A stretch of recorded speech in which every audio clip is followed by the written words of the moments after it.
let's get started. Hello, everyone. We got some super chats to get out of the way real quick. Cryogenocide, you have no power over me, $4.99. Yes, I do, and I'll PayPal this back to you.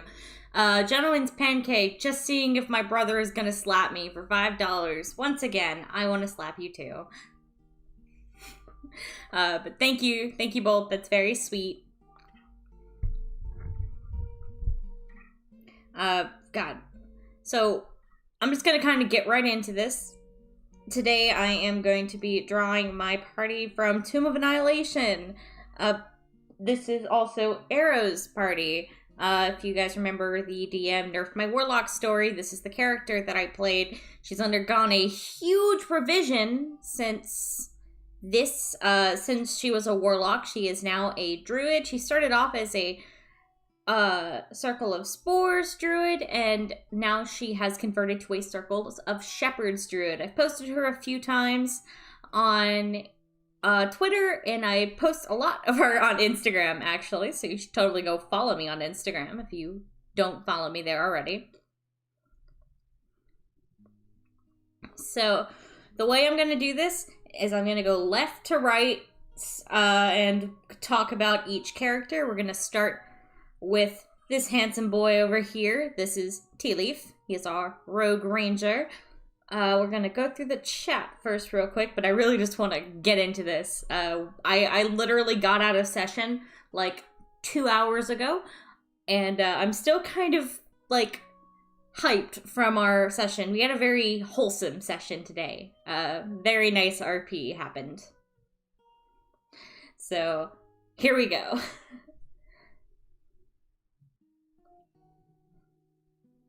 Oh, thanks, Cryo. Hello. Cryo, you follow me on Instagram. I'm 90% sure you do. I thought you knew. I honestly thought you followed me. I mentioned I had an Insta when me and P were exchanging Instagrams.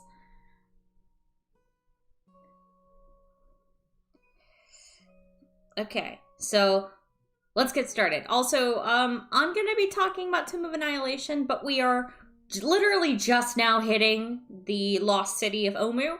Please avoid spoilers because please avoid spoilers if you know the module. I will be talking about the module, but just to save me getting spoiled on this module, as I already know a lot. Pancake. Gentleman's Pancake for $5. What if I did this again? I implore your brother to slap you again. Thank you, Pancake. We're gonna have a discussion later. Hello, everyone. Alright. Let's just get into this, because I'm really psyched to talk about this, because this is, like, currently my longest running party. We are fixing to hit our year anniversary in November, and I've yet to draw, like, a completed picture of all of us. I've drawn, like, little sketches, and I did a story time for us. You guys are distracting me. Cryogenocide for $9.99. Donation war? No. Please, no. Please, you guys are incredibly sweet, and I really do appreciate the super chats, but please, no donation wars. I'll call Sparrow to slap you. How's that, Cryo? Okay, let's do this. Alright, stop distracting me. We're gonna get into it, and to probably who is one of my favorite members of the party already, and we have Mr. Montgomery Jr. Panes, or Tea Leaf, as he likes to be called. Tea Leaf is our rogue ranger. He is easily the most jovial of all of us. Despite the fact he can get pretty freaking serious at times, he's easily the one who's always the most lighthearted, and he's kind of like our leader. Him and Arrow kind of tend to lead, mostly because we are both the ones with survival skill, and we are navigating a jungle. So what we know of Tea Leaf so far is that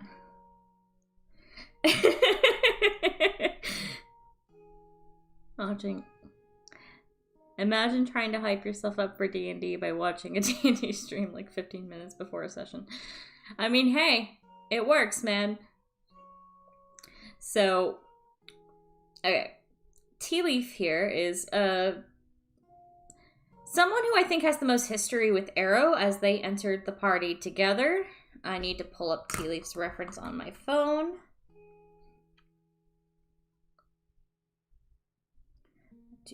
There we go. Actually, I should share this. I should also share this on stream in a minute. We have another beautiful fan art that Tea Leaf's player commissioned for us as a gift. And that's what I'm mostly using as a reference for our party.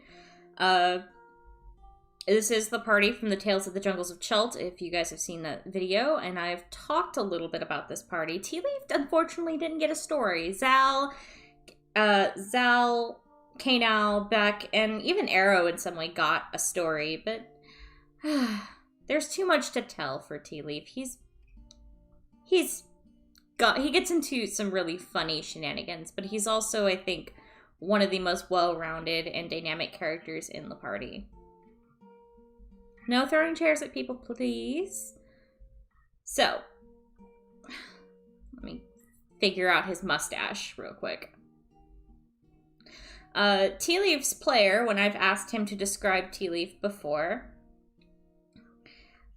he has described him as a rich boy who's grown, lived incredibly wealthy all of his life, that got fed up with it and wanted to play pirate.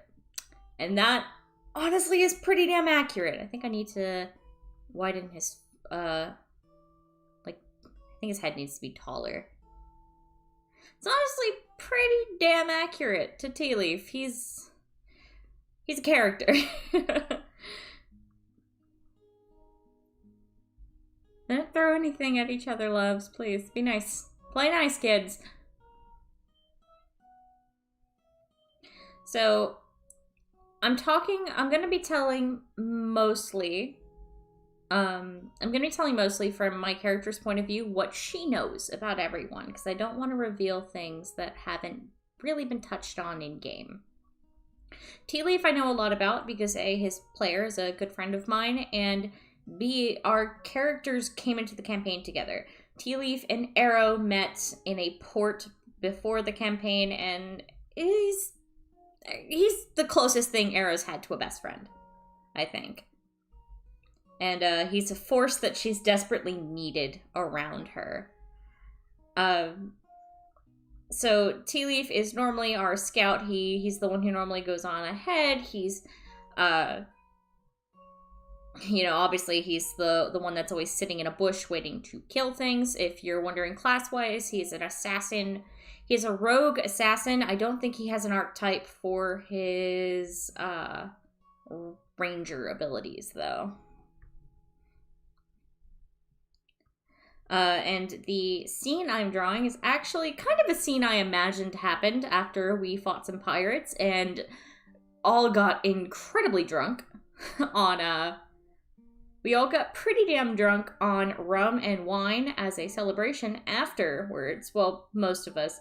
Arrow technically didn't get drunk, and I don't believe Kano did, but for the sake of a cute and wholesome party shot, I'm drawing all of us just having a good old time and, just one of those cute, wholesome D&D pictures. Especially after the session we had today. It was very, very sweet. The party, I believe we're level 8. We've been level 8 for a minute. I don't remember how he's divided his class. I do know that his stats are absolutely ridiculous. I think with his crossbow, he has a plus 11 or some shit. Kind of crazy, but I love it. So, to talk a little bit about Tea Leaf, he is, trying to think of some of his best moments. There was a time when he got completely drained of his blood in Firefinger, which is a dungeon in which is a dungeon in... Words are hard. A dungeon in the module. There were... he went drinking. He had a drinking buddy that was an old bounty hunting friend of his that he then killed the very next day because they were trying to come after one of us. That was fun.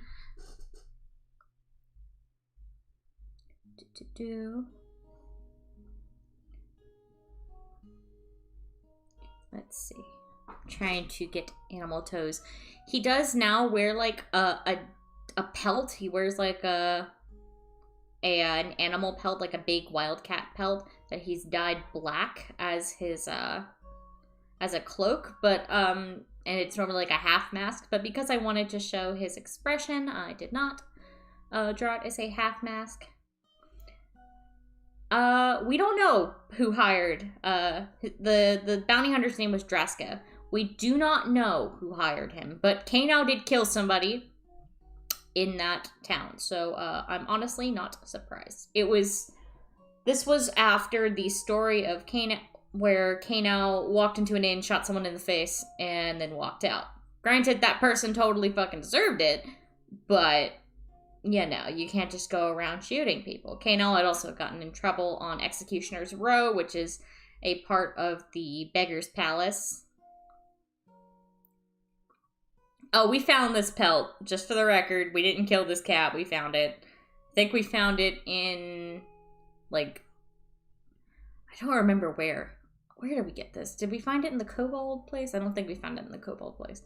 I'm getting really off topic. So, Tea Leaf. Tea Leaf is, he was the son of a very well-known pirate who, I don't know if his name was Shattersail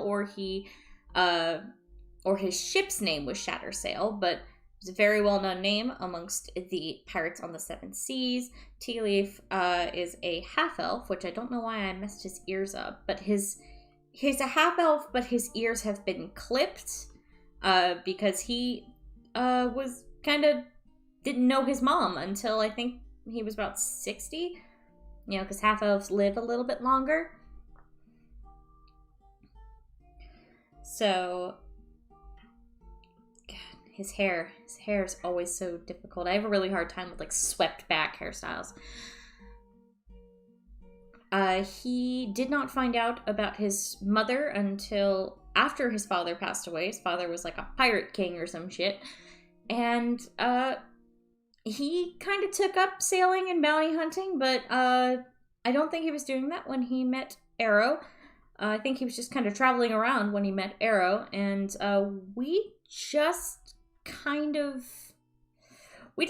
ran into each other at the same dock, and kind of just became little traveling companions. We ended up finding out we were going to the same place.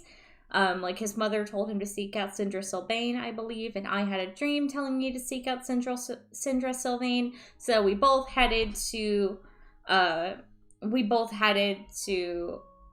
think it was south of Chult. This is also in a homebrewed world, so all the countries aren't going to be the same. Pretty much Chult's been, like, plopped into my DM's homebrewed world. And, we just kind of became buddies. Tea Leaf was the only person who knew that Arrow was an Aasimar before the rest of the party saw her necrotic shroud come up. I think he was probably also the only person who had any inkling that she was from a not too nice place. His life was fairly, I don't want to say normal, but it wasn't too eventful until he found out who his mom was, as far as I understand. And he's kind of been clutch in a lot of situations. He's lovely. I love him. And like I said, him and Arrow are very close. They've been, whenever Arrow has something on her mind, he's kind of the person she always talks to. I think his head's a little too big for his body, so I'm just gonna shrink it. He's kind of Arrow's go-to when something's on her mind, especially when we were dealing with the stuff with her son and her ex-husband. So, because her arc happened very recently, guys, which I will also be getting into after I've introduced the party. Yeah, that looks a little better. Okay. So next up, we have Arrow, which I need to pull up a different ref for because we got new equipment recently, and I like to change my character's look up when we get new equipment. So I have a couple new hair references. She's changed a lot since I think the last look most of you, like just coming from YouTube, saw her looking like was probably this one.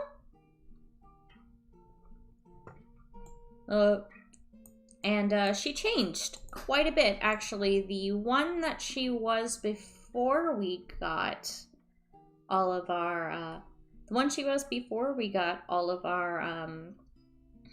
new equipment, we recently went through Hirakama and that whole BS. That's a funny story. I'll tell you that one in a minute.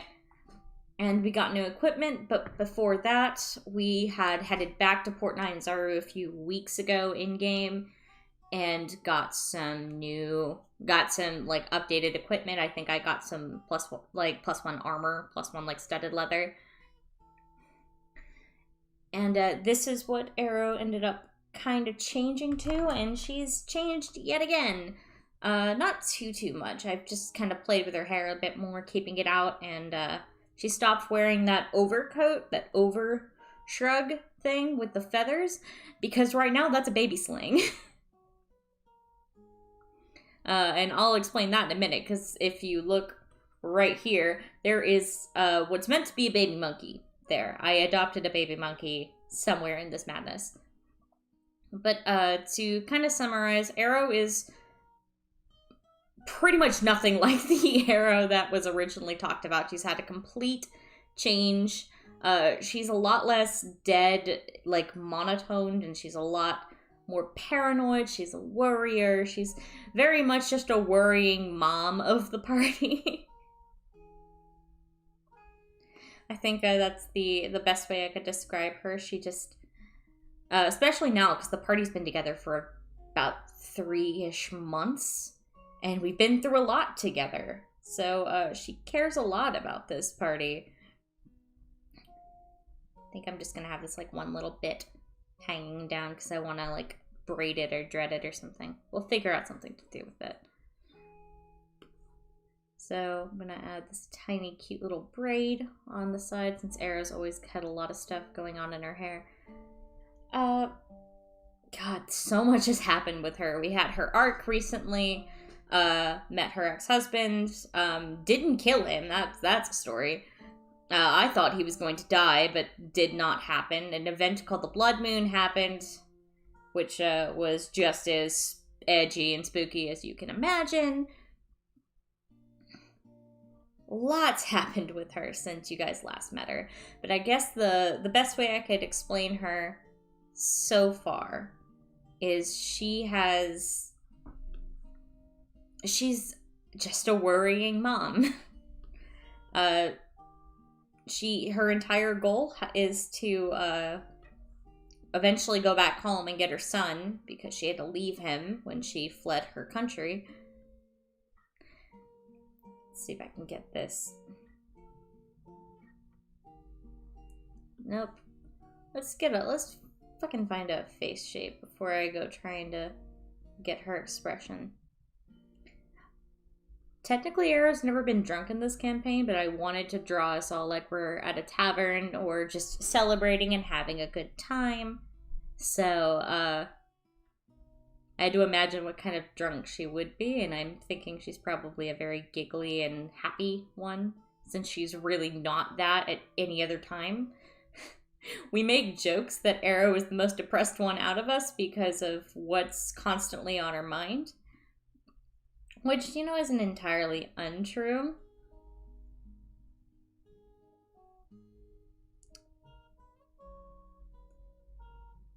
There we go. That looks a little happier.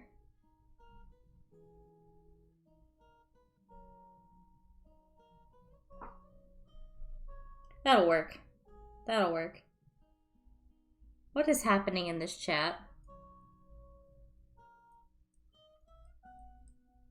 I looked away. I was not paying attention to anything you guys were doing as I were talking. What is going on over here?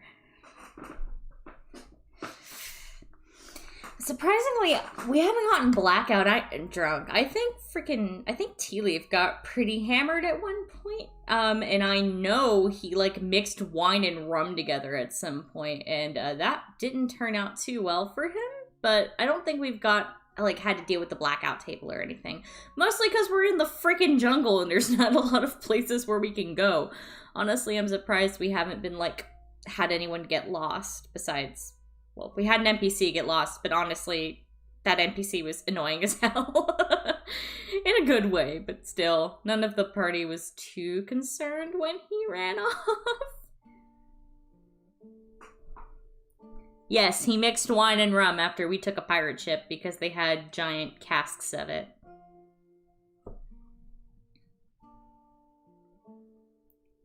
Oh, this is what I was using as a composition reference. Please don't mind that. I found it off of Google because I'm really bad at like squished in party shots. Forgot I still have that up.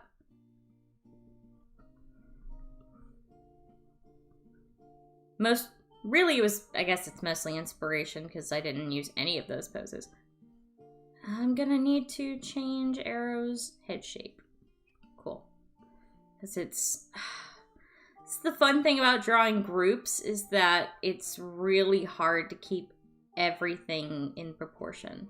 This is why I don't draw groups that often.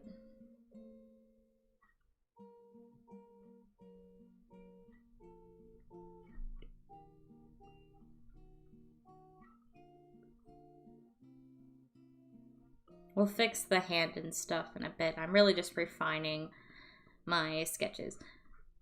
I'm really just refining these sketches. Oh no, I almost cut off Zuri's arm. So this monkey's name is Zuri, for the record.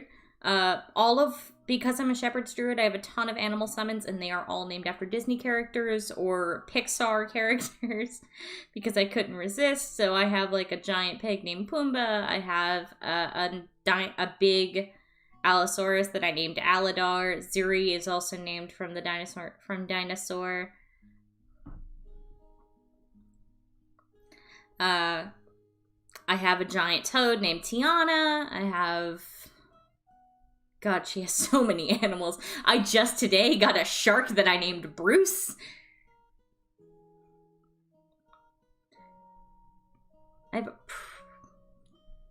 That's a hand. Fuck it. That'll be a hand for now.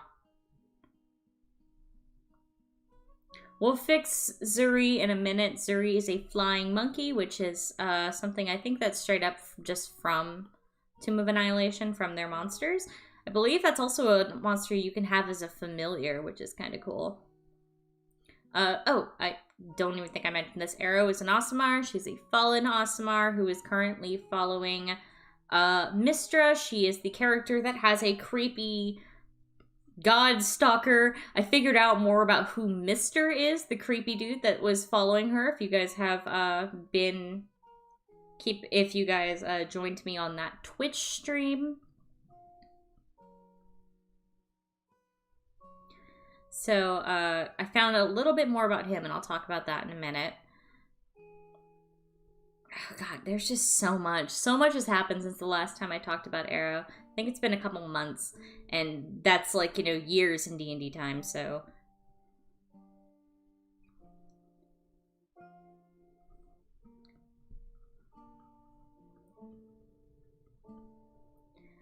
she has since started wearing a ton of body paint. I think she's now kind of resembling the Chewingas, which are these cute little spirits in Chult.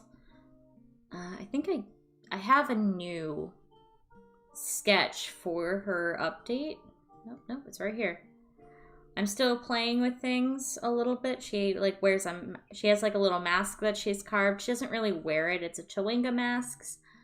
She wears it for certain occasions, but not usually.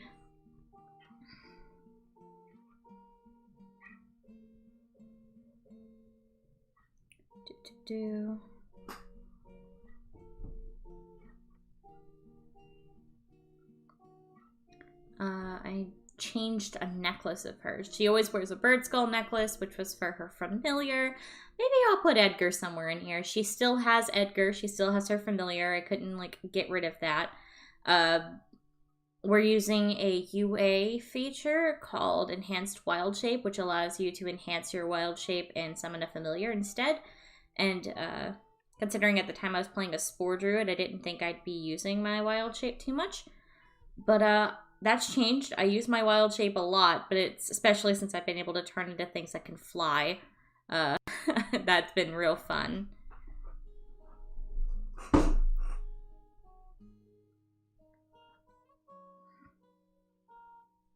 think that's her sketched. I think I need to fix how this hair is shaped. There's something a little awkward, like her skull's kind of elongated in a weird way. So we're gonna just...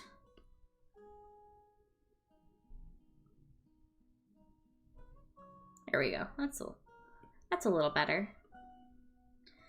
Okay. Let's see how it looks when... Oh yeah, I was gonna bring down a little bit of her hair. Her hair's kind of always been wild. I just wanted it to look a little bit more managed after being on a boat.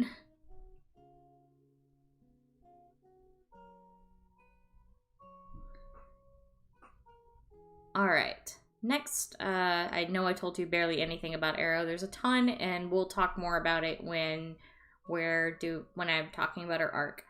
Next, we have our skink barbarian Zell, and before I get any questions about what a skink is, it was I believe a race from Warhammer that my DM converted over. Pretty cool. Zell's pretty great. Honestly, I love Zell. He's fantastic. The antics that him and Beck get into are honestly freaking hilarious. Zell is responsible for several, has been a part of several sending pranks, like sending prank calls.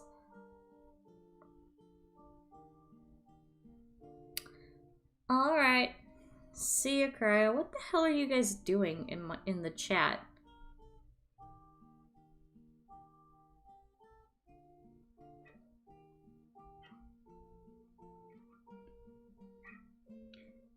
Oh, God. I love Zell, but God, he is the hardest character out of this entire party for me to draw, because I'm just not good at lizards.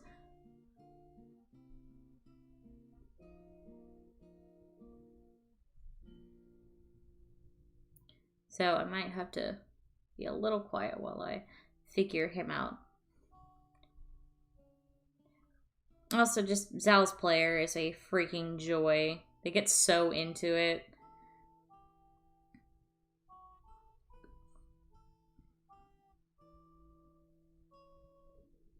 I can't join any revolutions, guys. I'm kind of busy streaming.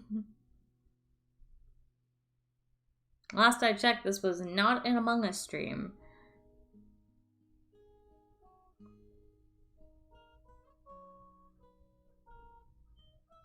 Alright, we're gonna quickly draw some feathers. I think Zell's probably the closest to a local we have. He's from just south of Chult.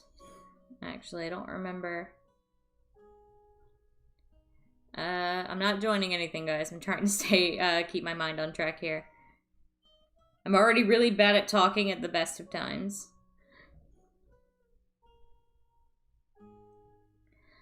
Okay, God. Alright, I might need to look. Might need to actually look up the player's artwork, because this game I do play with a fair few artists. Let's see. Let's just look up Zell. One moment.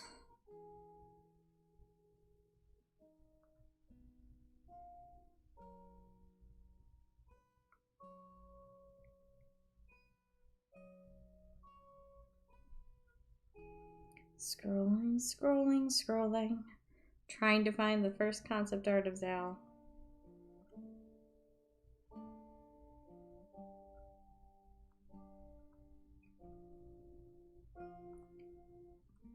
do.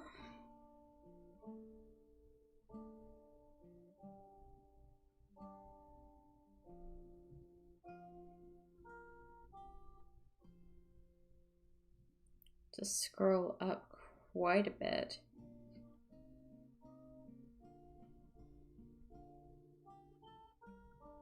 I was searching in the wrong chat. Cool. I love it when that happens.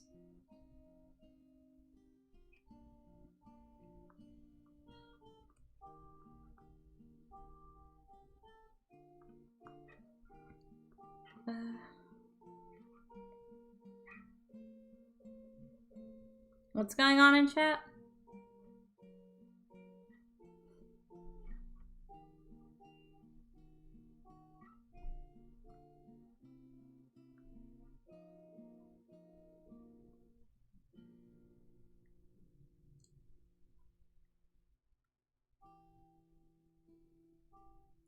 Yeah, guys, no one gets paid for joining my Discord. Please don't put that out there. It's a joke. No one gets paid for joining my Discord.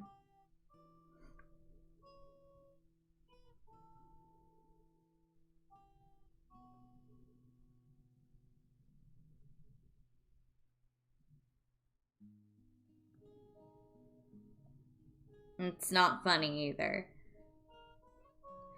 Okay, fuck it. We're just gonna keep going, cause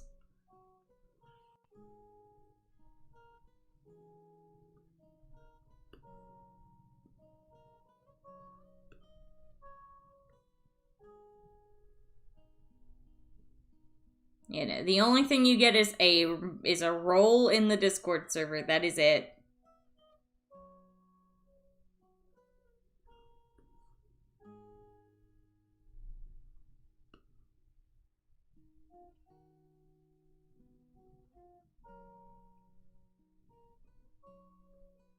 We don't pay people to come into a Discord server, guys. It's kind of ridiculous.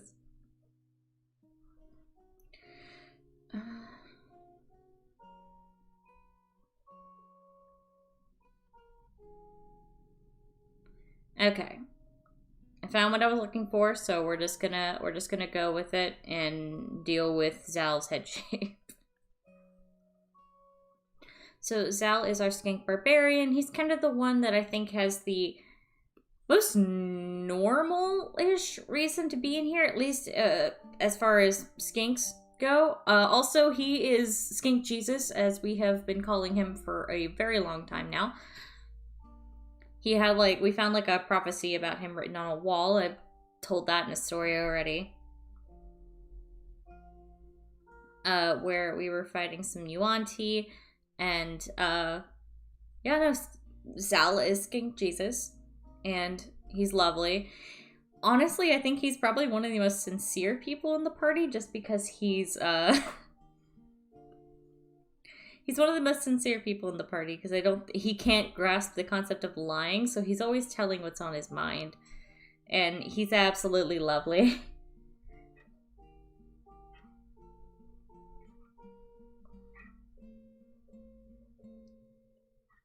Yes, he is Skink Jesus, and Beck over here is Water Jesus. They are the God Bros, and we are constantly making references to Road to El Dorado with them. So far, Zell has actually been the one who's been gifted something called the Tablet of Eternity, which in our game is a skink-born artifact, I believe. Well, skink-born. It was given to them by the Ancient Ones, which are their gods. And Zal's carrying it right now. He can now use it to summon several ghost skinks to help him in our fight. He is an ancestral barbarian, by the way. I don't remember if I said that. And actually, as we ended today's session, he's about to go toe-to-toe with the construct. And his Morning Star is specifically made to destroy constructs. So it's going to be a very short fight, and it's going to be lovely. Honestly, some of my favorite moments with Zell are the little the shenanigans him and Beck get into. These two are best friends. They're bros, and I love them. They're hilarious. I believe, like, I think it actually came up today that when the campaign is over, they are going to sell sandwiches together, and it's going to be brilliant.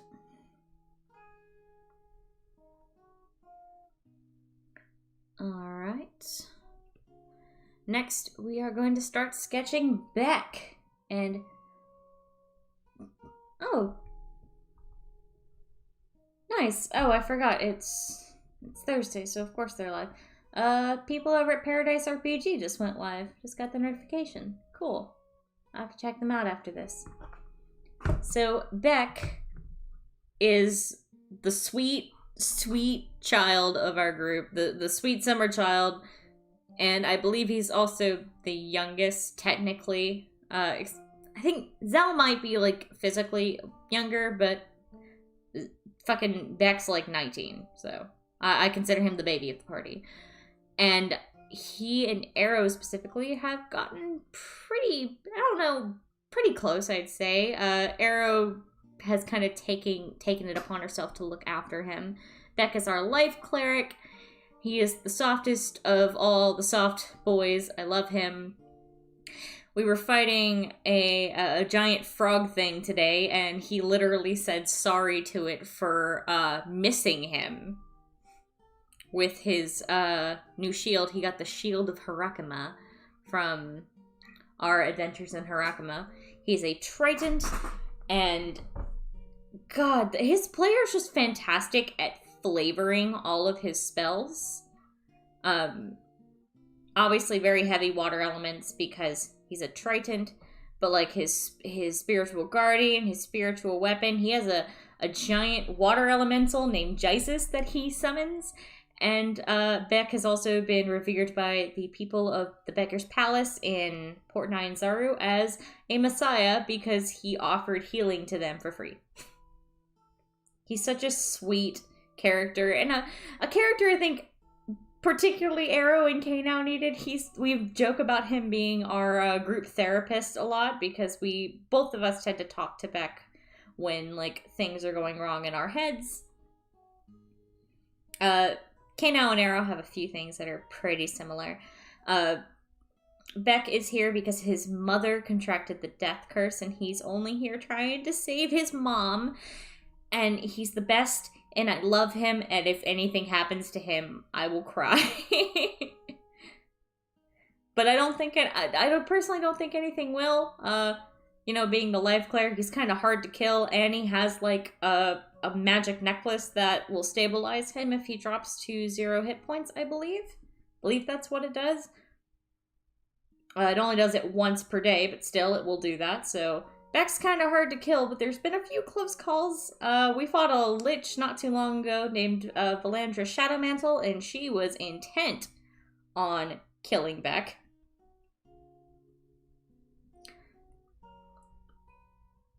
So, yeah, hopefully Beck survives this. I really hope he does, because I love him.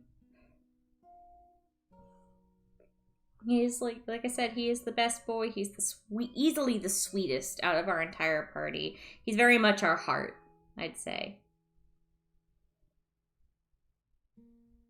He's just, like, the one I don't think we could do any of this without.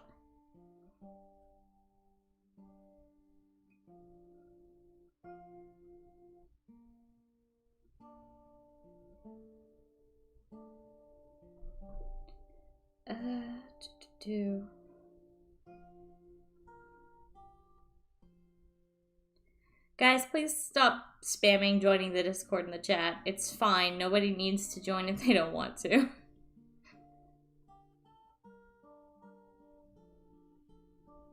It is the best way for for people to become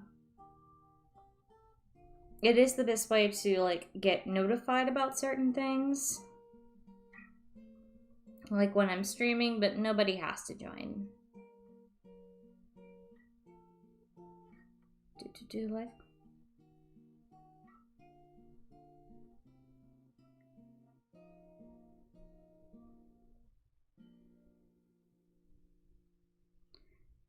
Thankfully, Beck is not super squishy. He's got, I think, our second or third highest health pool. He definitely has better than me. And of course, you know. Yeah, guys, please. I'm gonna start having to put people in timeout here. And I don't want to have to do that.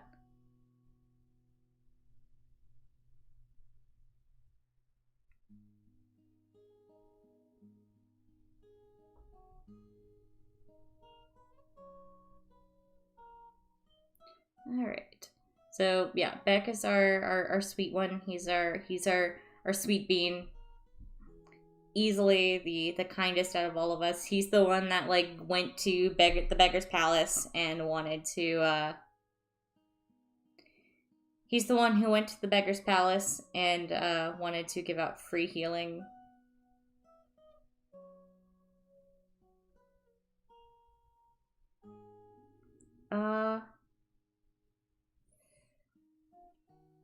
I'm not sure I understand what you mean, Lennon. Like, what is my art style? I think it's obnoxious anime that's slowly transitioning into just generic cartoon.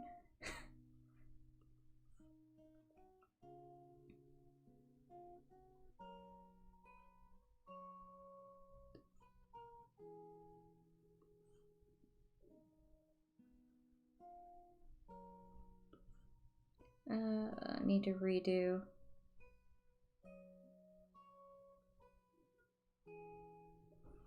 All right, I'm just sorry. I've got to do something here. Hold on.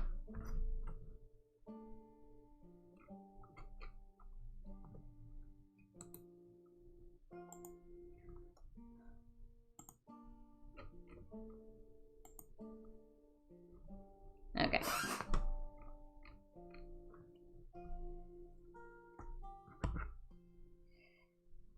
There we go.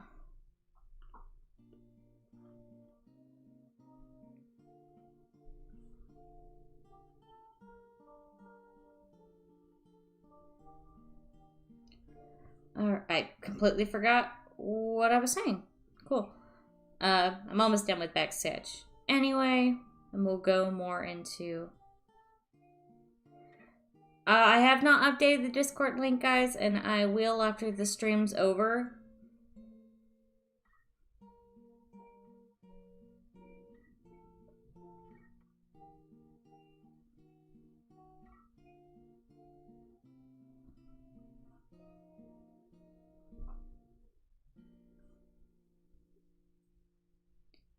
One sec, guys. I just need to text something to someone.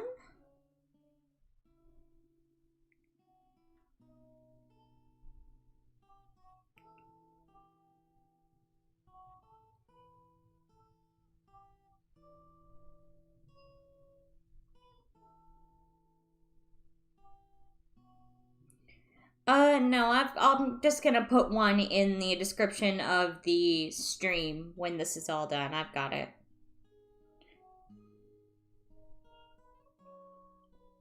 Sorry we're not making a lot of progress, guys. We'll pick up in just a minute. I just need to do something.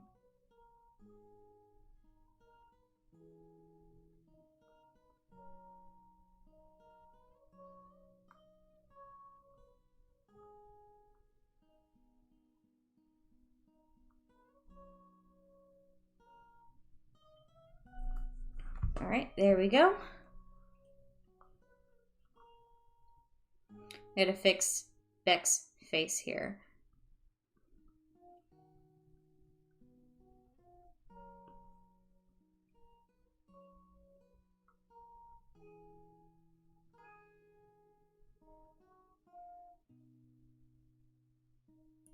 I think that's a little better.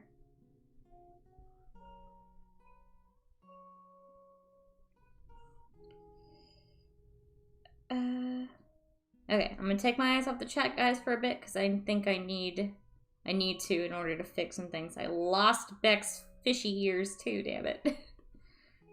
I love drawing Triton, but God, the ears are hard.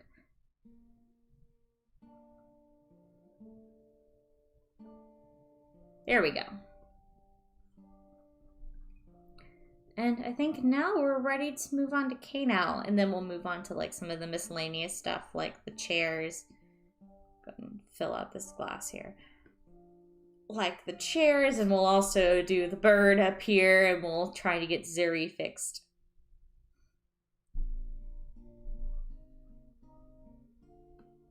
So Kano, I think we recently went through a bit of Kano's arc too, and we're actually very close to a very personal goal of Kano's, which is finding her husband, which is apparently he's been captured by the Yuan Ti.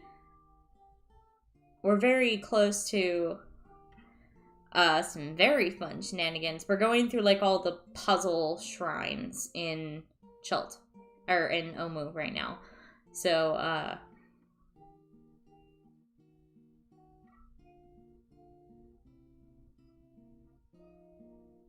it's a bit of a slow progress. I think we went through 1.5 today. We're finishing the trial for the second one. Kano is kind of the most ambiguous of all of... Well, not ambiguous. Mysterious. That's a better word.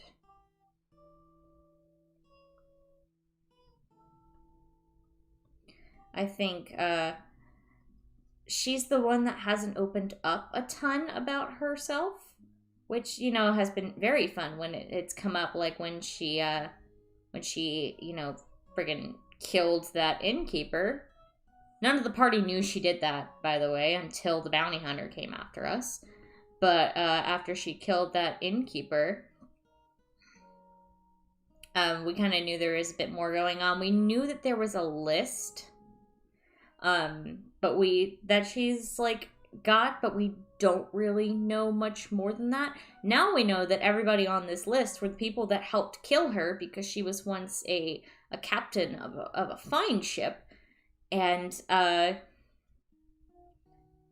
these friggin' terrible people, they found gold that they didn't want to... She didn't want anybody to touch it because it was cursed. And they didn't want to listen to her, and they also didn't want to share it with her. So they killed her. And she came back as a paladin of vengeance.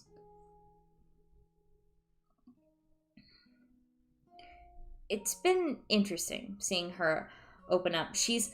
I feel like out of all of the characters, her and Arrow have the most in common, and they are only just now figuring out just how much they have in common.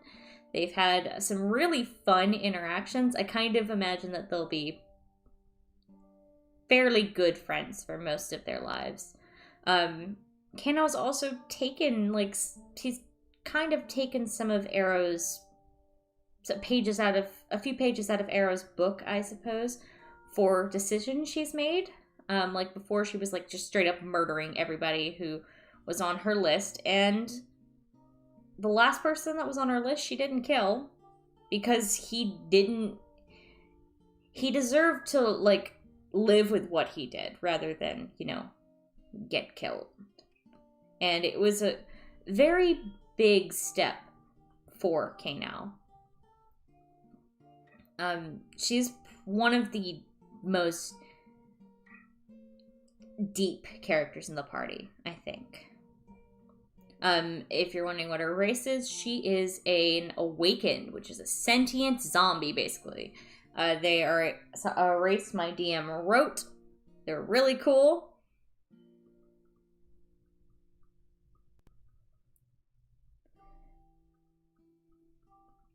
And, sorry.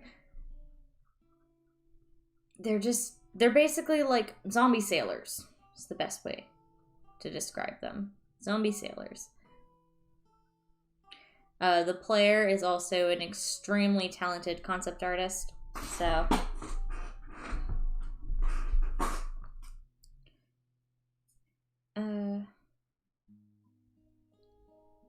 I don't play this just for the record, this is not the character I play. This is a character I play with. If we could cool it on the tagging me in chat, guys. It kind of pulls me out of my train of thought. I'm sorry. I'm seeing the chat as much as I can. Just, you know, I'll see you when I see you. God, So yeah, I lost my train of thought again. I'm also still kind of reeling from this current session. So, yeah, Kano's one of the deepest members of our party, I think. She's one of the ones we know the least about. One of the ones I think Arrow understands the most, if only, like, these two would just sit and talk. She's very closed off. It's difficult to get conversation from her. I believe next session we're going to be scrying on her, trying to figure out where her husband is in this compound, which will be fun. And she has a companion named Presley, who is just as big of a troll as he looks in this picture. Presley's entire goal in life, I think, is to either make Kano laugh or make us all laugh.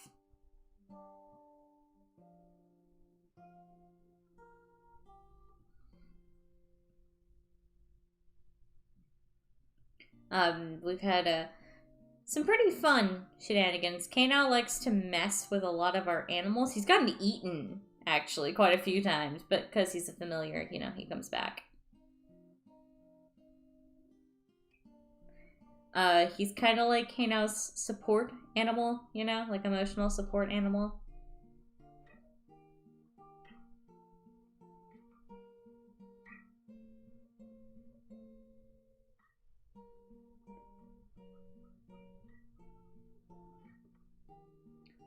God, birds are hard. Why are birds hard? I need to find a place to put Edgar, because Edgar still happens. Like, I use my wild shape pretty often now, so I don't get to summon Edgar as much, especially since I figured out I hit the level where I can wild shape into birds, where I can turn into things with a flight speed. Don't think I've summoned Edgar since, but Edgar's always been a really important animal to Arrow. He was her first little familiar friend when she left home. So, I'm gonna have to find a place to squeeze Edgar. There is a chicken down here, too, that has a funny story. So, let's try to get Zuri. Let's get Zuri. Zuri is a flying monkey, a baby flying monkey, which is, again, a monster that I believe is just in, the Tomb of Annihilation module, in the little section of monsters that were custom made. This is also a familiar. It's also like a familiar option if you play a class that can get a familiar, so that's pretty fun. But Zuri is just kind of like my child. Our paladin killed Zuri's family because basically, God, that came out wrong. What happened was we were going through a dungeon called Mimbala. It was like a really a fallen city that had been pretty much entirely devoured by a hag. I'm gonna give Zuri like a peach or something to eat because Zuri loves fruit.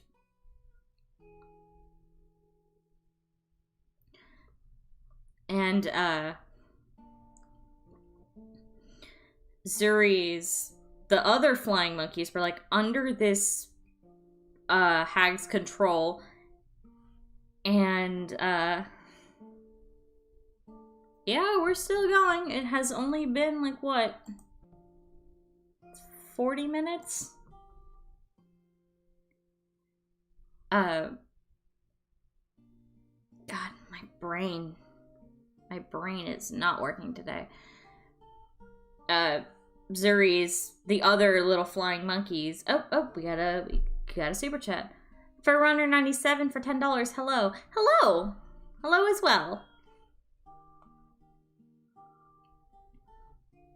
Thank you so much for sorry, I'm so sorry. My brain is all over the place. Thank you so much for the super chat.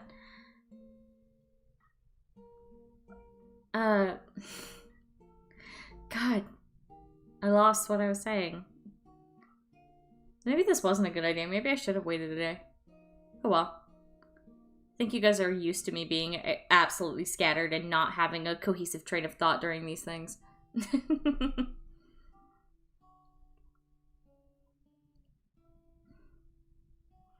So, basically, Zuri was what was left over after our paladin went to town on these flying monkeys that were attacking us from a hag. And Arrow just felt so bad that there was this one little baby monkey here. And so she adopted it and never leaves without it. Well, him. I shouldn't call it an it. It's a him. He's a him.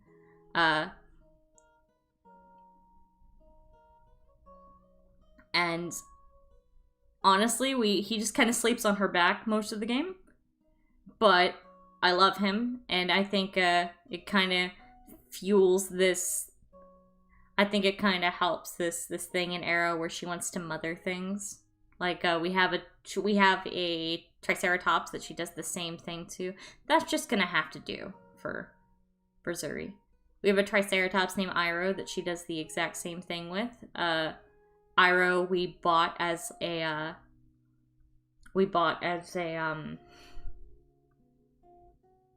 he was a rescue. Tea Leaf found him actually when we were looking for a mount, I guess.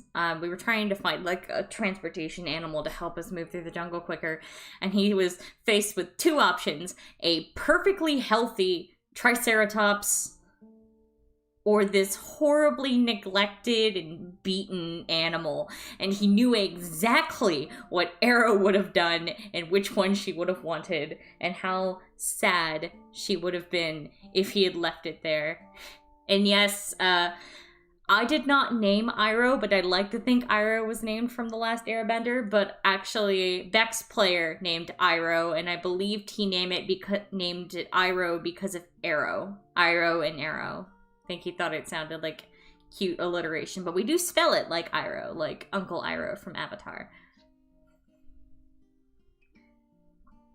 Now he's fully recovered at this point. He is Arrow's baby. Zuri and Iroh are Arrow's babies. Like, Arrow talks to him every night. Even if he can understand her, because she's a shepherd's druid, so she gets speech of the woods and can talk to beasts. Iroh's the best boy. I just could not fit his big self in here, but I will pull a picture of him. I have actually this unfinished sketch here of Iroh, Zuri, you got Edgar up there, a little Chewinga, a bunch of chickens. There's actually the story behind why there's a chicken down here. There was a particular chicken that kept following Zell around, so Zell kept it. Her name is Chicken. But this is Iroh now. He got painted by a bunch of Chewinga a while back.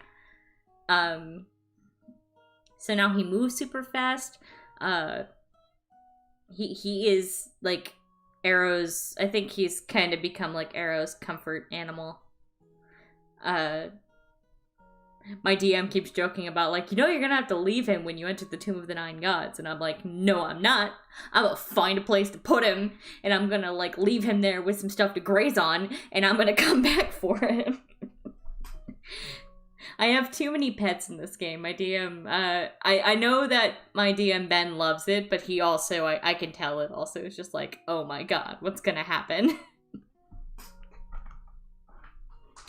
Alright, so we've got some sketches, which means we're about to move on to lines, which means we're going to move on to stories from the game.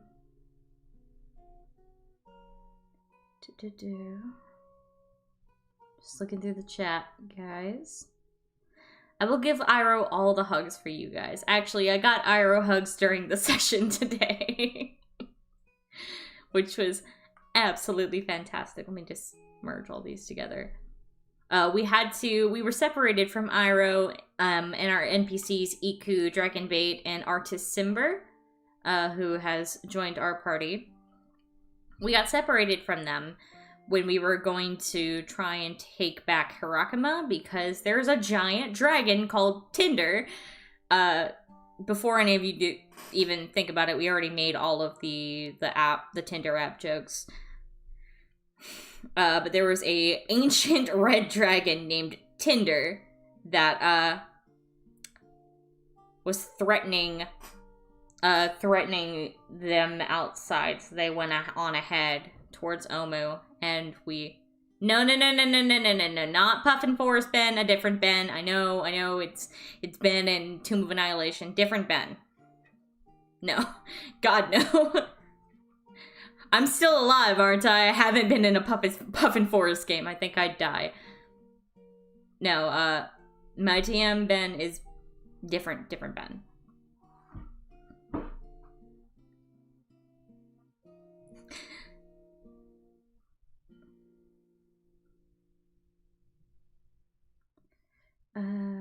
Oh, welcome. Nope, no one's late. We're just about to talk about, tell stories, actually, because a lot's happened since the last time I talked about this party.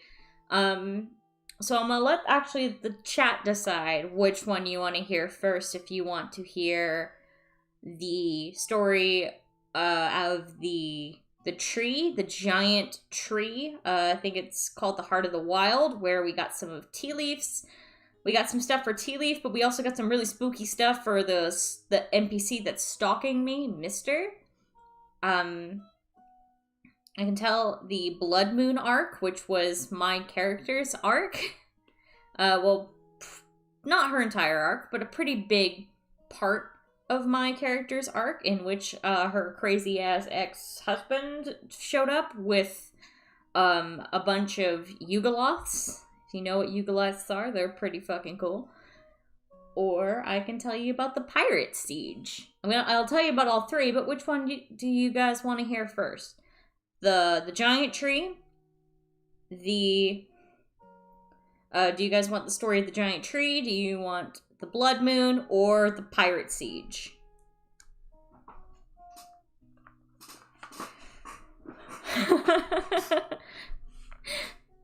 Thanks, Greyhound. Greyhound's another person I play with in my, a different game. He doesn't get to see my characters this happy. He sees one of my most depressing ones. Guys, tree. We got Blood Moon, we got tree. Blood Moon, tree. Okay, I think for this, since I'm mostly saying Blood Moon and tree, I think what I'm going to do is talk about the tree first, then we'll move into the pirates, and then the Blood Moon, because that's kind of the timeline. The tree came first, and then the pirates, and the Blood Moon happened. So I think we'll do it like that. So we'll start with the tree. So something that happened long before any of this was that we all had these really messed up nightmares that our DM thought to give us. Tea Leaf's dream is the important one here. So, Tea Leaf dreamed about seeing his mother, the day that he met his mother. Which, if you missed the beginning of the stream, Tea Leaf did not meet his mother until he was about in his 60s. He's a half-elf, so, closer to his 30s. He did not meet his mother until he was about in his, half-elven 30s, and he dreamed he met her, and that somewhere in his dream, his mother urged him to put his head under the water. And when he pulled his head out, he was in a room with two Chultan warriors. Both of them wearing rings that were very similar to Tea Leaf's, to one of Tea Leaf's rings. He wears two rings. One is the ring of the Parnas family with the crest of the family. It was a shipping company, a very well-known shipping company. And the other one was a ring from his mother that said the words Dejova Senga on the inside, written in Druidic. which is the name of this tree, which translates to the heart of the wild, I believe in Druidic or Chultan, I don't remember which. Probably Druidic, since that's how we managed to figure it out when I got to translate it. In this dream, he saw two Chultan warriors, both of which were wearing a wooden replica of his ring. This ring ended up being a kind of symbol of a secret druid organization that his mother was a part of. And in this dream, these two Chultan warriors thrust spears through his chest, and I believe he tried to bite his finger off in this dream too. This was a couple months ago. This was, but what was important was the room he was in when he had this dream. He was in this, really strange, like, underground chamber, I guess, with a pool of water in the center. And what becomes very important about this chamber is that we found the same chamber at this tree. Something to know about this tree is that this tree had been blighted, so it was sick. And Arrow, who has particularly taken an interest in this in Chult, in the jungles of Chult, they've changed her, I think for the better. It was in these jungles that she switched druid circles from spores to shepherd. Seeing something that was literally a tree connected to seeing a tree that was connected to literally every other living plant in Chult was, kind of sad seeing it be blighted like that. We saw a bunch of sick Chewinga. We saw a Chewinga straight up die, which was absolutely tragic because Chewinga are adorable. I should pull up a picture of them, actually. They're these cute little like wiry haired figures. Let me see if I can pull up a picture of them. I love them.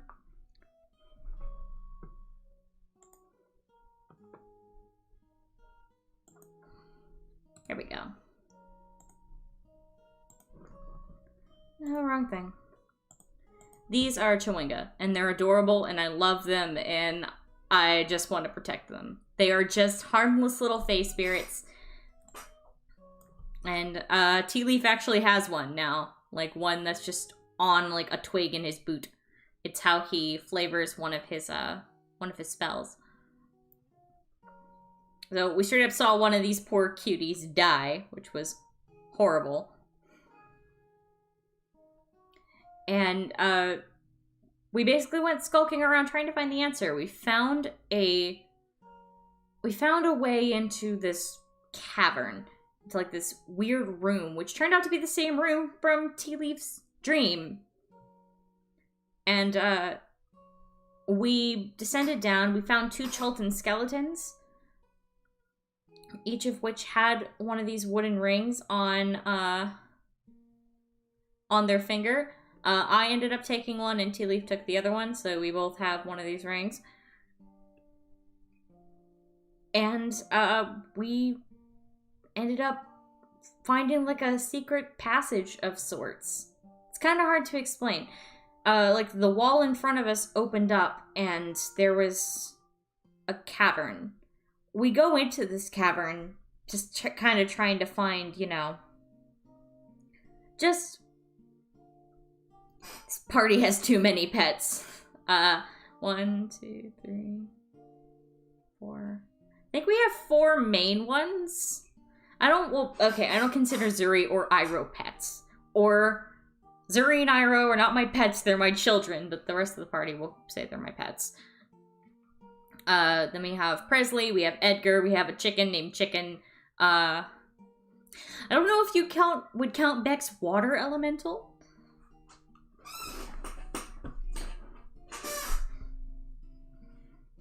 As a pet, but we have a lot of party companions, I'll say.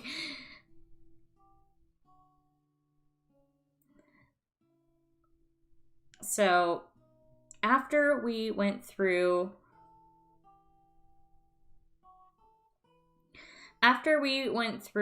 this passage, we kind of ended up underground in a bunch of like tunnels that kept changing and also attacked me at one point. I got attacked by plants, which made me feel insanely betrayed as a druid because I've been talking with friggin' plants. I've had like several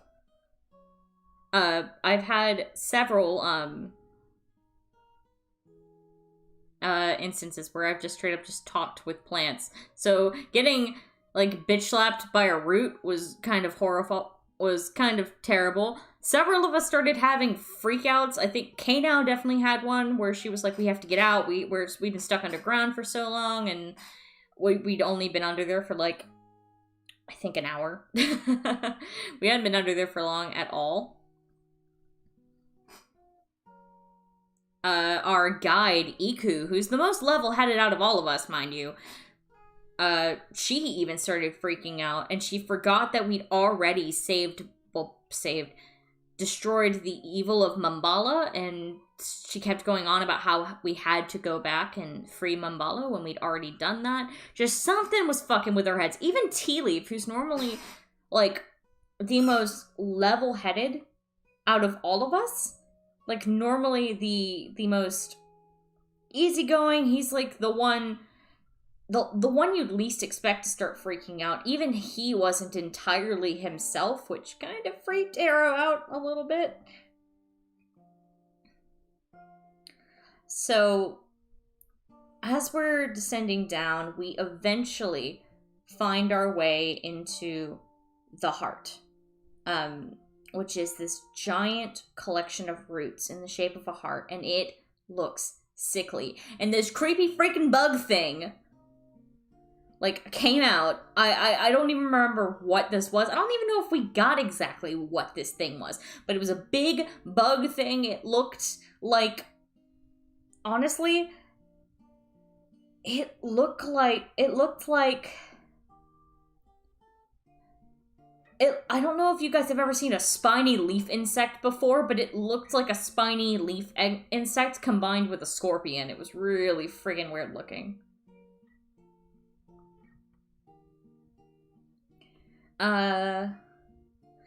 Sunshine to the max. This is Arrow's party. This is the party for my Tomb of Annihilation game.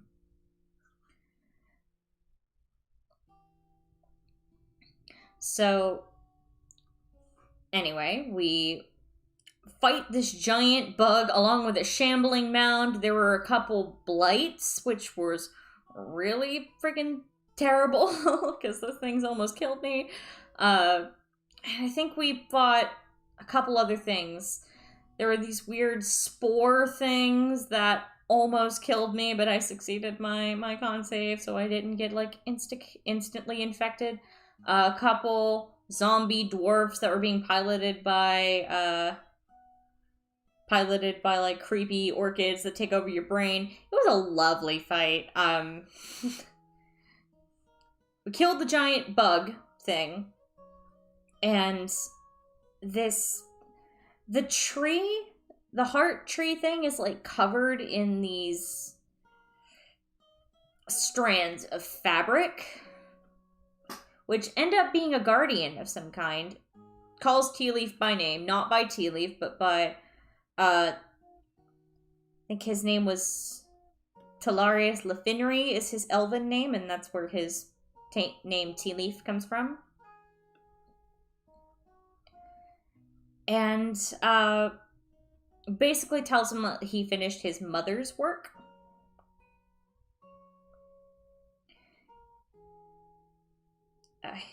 Sorry, I looked at the chat for a second. basically told him that he finished his mother's work and, good job and, yada, yada, yada.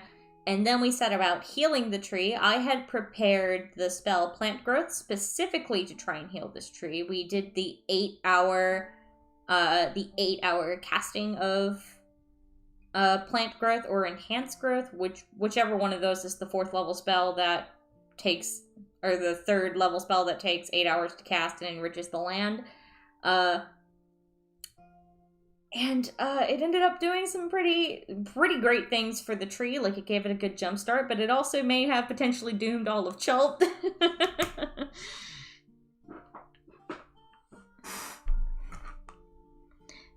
So this kind of goes back to this creepy NPC god thing that's been following me since the start of our campaign, named Mr. I found out quite a bit about him since. I found out he's not just some random thing, like some random person stalking me. He might be the god that claimed me as an Aasimar. Which calls a lot of things into question, because Arrow was from a cult to Bane before all of this happened, so she's not quite sure what the hell's going on with him. But the short of it is that Mr. is the creator of something called the Taint Plague in this world, and it's basically this really messed up miasma, like this purple substance that is just corrupted magic and destroys everything it touches.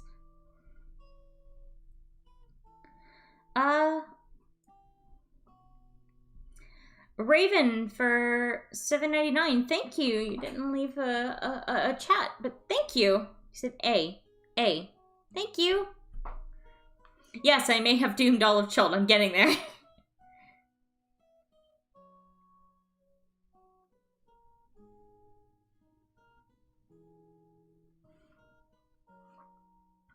So, Mr. is the person who controls this plague. This corrupted magic plague that has been sweeping across the lands and was particularly pervasive in the country Arrow is from. Arrow is from a place, oh, wow, I'm an idiot. Yeah. Okay.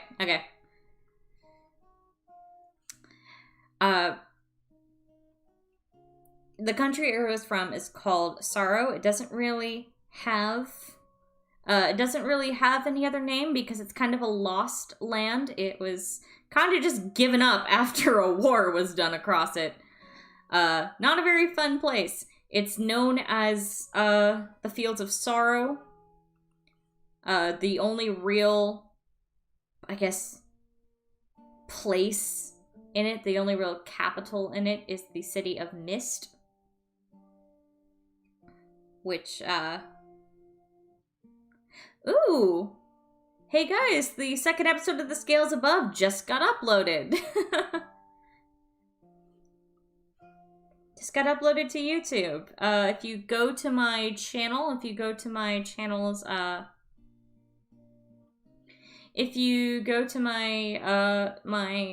page, you'll see a little column that says Awesome Live D&D. That is their YouTube channel. This just got uploaded. I'll have to share that in a minute.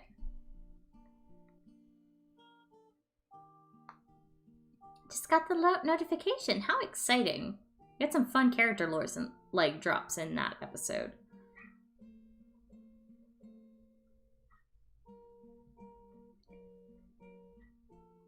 So, God. Basically, Mr. is the god that most likely claimed me. He is the other half of Mystra, the god I'm trying to follow. And the way that it's kind of split is that Mr. is chaos, while Mystra is law. And I'm trying to follow...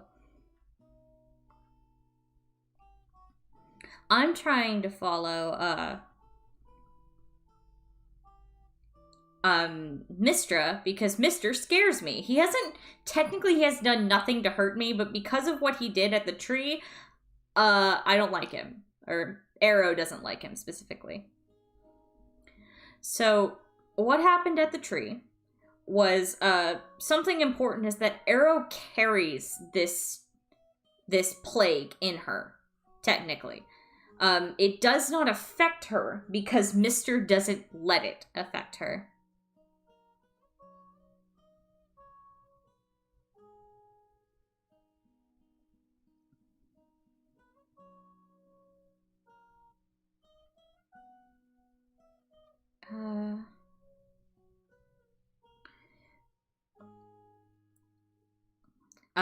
So basically, because Arrow carries this plague, Mr. used it as a way to get access to the tree.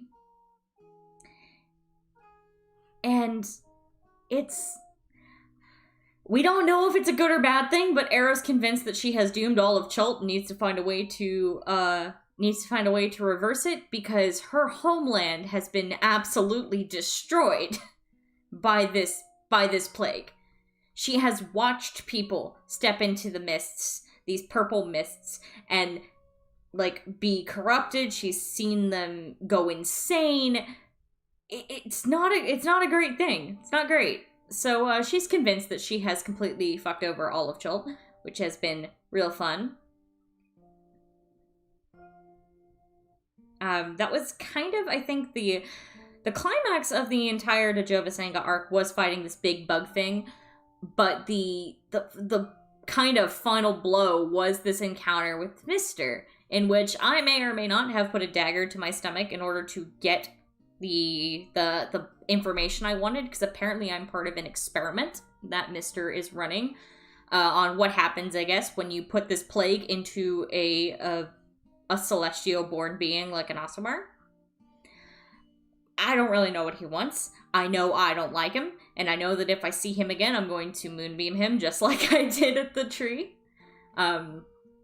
Basically, my party watched me walk away. I had probably one of my favorite roleplay moments I've ever had with Mr. And then I moonbeamed Mr. and he was gone. Also, I'm the only person who can see Mr. So I'm honestly not... There was a point in the game where I wasn't sure if he was even real. That was fun. So after Arrow having her kind of freak out about, potentially endangering the entire tree,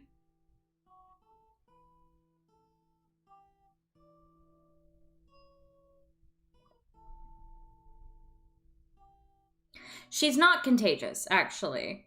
We have discovered she's not, because the only thing keeping it in check is Mr., and he's decided to, not let it spread. It's gotten a little worse, but it is in no way changed, her. She hasn't started going insane, as far as I know, and she hasn't started getting any of the physical symptoms. Her husband, on the other hand, is not so lucky. He has, plague legions on his arm, but we'll get to that. We're gonna have to get to that when I get to the Blood Moon arc, because next is the Pirates. Pirates was all the fun stuff with Kano, where we took on the two of the three pirate, actually no, I think we took on all of them. I think. We took on the three pirate, the three wanted pirate captains from Port Nine Zaru. We actually took control of the ship called the Sturge, where basically one of these pirate captains, Lascalar, was one of the people on Kano's list, and God, was that one of the most intense fights I had ever watched. I was so sure that Kano was either going to have her kill stolen, because we met this friggin' princess that wanted to kill Lascalar, and we were like, no, but no, because that's Kano's kill, and we're not taking that away from Kano, because that's literally why she's traveled this far, too. This hand is fighting me, but we're just gonna go with it.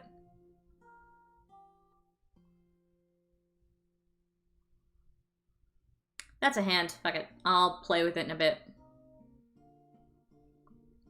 I'm gonna change where her eye is positioned, though. I want it to look like she's, looking over at a very drunk tea leaf.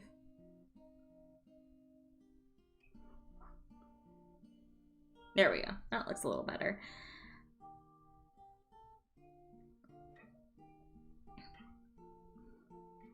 So, how this all started was that we found a little, like, pirate cove, I guess. A little alcove, in, like, a cave where they were had made, like, a little port area for themselves on, like, the southwestern tip of Chult. And we were just kind of skulking out at first. I went as a mouse in Tea Leaf's pocket, while he, did some scouting, because he has boots of spider climb, so he was doing some scouting above their heads where they couldn't see him, and he obviously rolled godly on his stealth checks because, rogue. And I was just kind of in his pocket.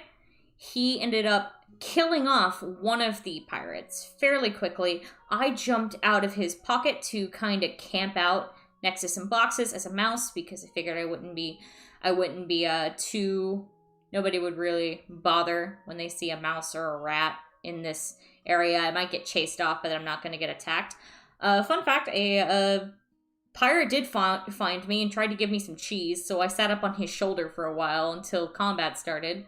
Combat did eventually start, where I immediately scared the crap out of the pirate that I had been, hanging out with when, the pirate I'd been hanging out with, when I jumped off his shoulder, turned back into me, a pretty Osmar lady, and, then I activated my necrotic shroud, which, frightens everything within a 10-foot radius of me. It's pretty great. That fight was fairly uneventful. We were really just trying to get the ship because Lascalar wasn't here. I did end up summoning a crap ton of crabs, and I think I summoned 8 crabs, and they ended up eating one of the pirates to death. It's pretty fun. My animal summons are honestly one of my favorite things about this game, is I get so many animal summons, and yes, I named my crabs Mr. Krabs. It's the only animal that does not have a Disney or Pixar inspired name, is Mr. Krabs. Because it would just be a shame.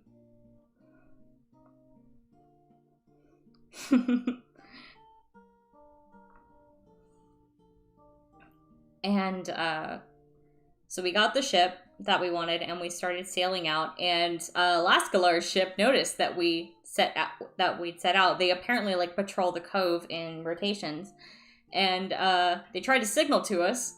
We didn't know how to signal back, and the sending stone we found was not to Lascalar. It was to a different plot hook that we did not follow.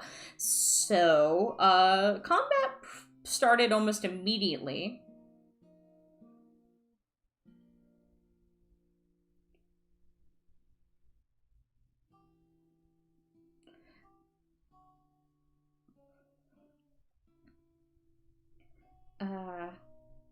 Blah, blah, blah. I completely lost my train of thought. Combat started pretty much immediately. There was a mage chucking fireballs on there. That's really fun, except I had just gotten a magic blessing that allowed me to cast Counterspell. Back at the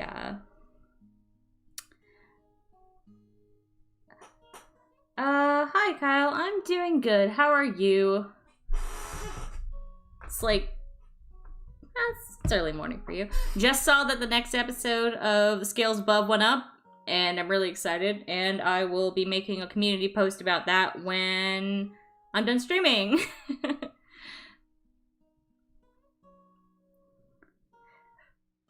God, I'm so spacey right now. I'm still getting off of the high that I just had from game, because we had such a nice session today. So, pirate battle happens. It was okay. I just got an ability that allowed me to use Counterspell, so I managed to mitigate quite a few fireballs, which was nice. Um, really, we handled the others, like the minions, pretty well, but we left Lascalar entirely to Kano because that was her kill. And good freaking lord, was that a close fight. I was terrified the entire time that she was going to get killed, or... Kyle, please just make sure you sleep at a decent hour. I know I am absolutely no one to talk because I messaged you at like 3 a.m. my time yesterday, but please make sure you sleep at a decent hour. Please.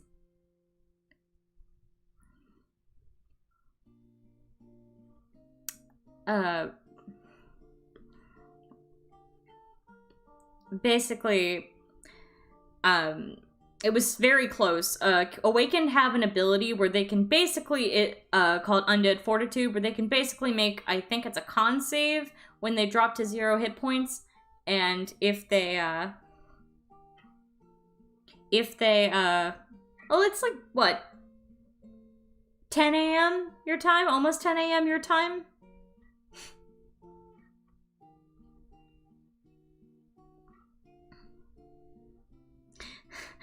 If all my plans failed, Bodak. Yeah, okay, so that's how Nia's gonna die to a Bodak 3 times in her creation. I will fight you.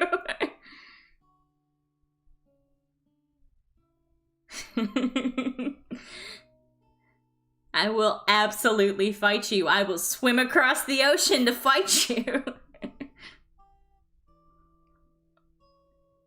So, Kano had to use her Undead Fortitude to not die. She finished that fight on 1 hit point. It was so freaking close. God, it was one of those fights where, like, you as a player are, like, sitting there on the edge of your seat, freaking out, like, oh my god, oh my god, oh my god, we gotta do something, we gotta do something. And then she freaking shoots him in the face, and it was glorious, it was deserved. I'm probably gonna get in trouble with YouTube for saying that, but I don't care.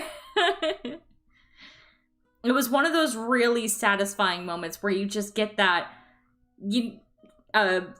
players out there, if you've ever had that rush, right? That rush when just something that's been building up for freaking months in the campaign at this point finally comes to fruition, and it's like you're taking in that it just freaking happened. Kyle, your sleep patterns are about as healthy as mine are, right? Don't kid yourself. Don't lie to my viewers, damn it.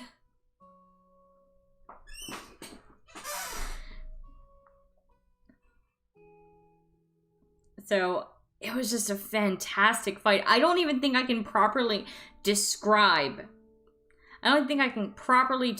just how fantastic this fight was and how, first of all, amazing this DM is. Hi, Ben. I know you're watching in the future.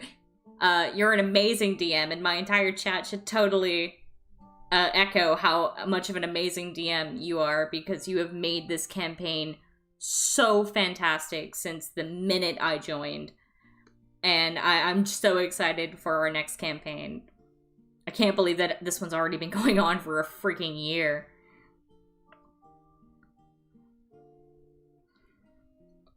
So I wish I had it recorded, because I don't think I could properly express just how fantastic this fight was.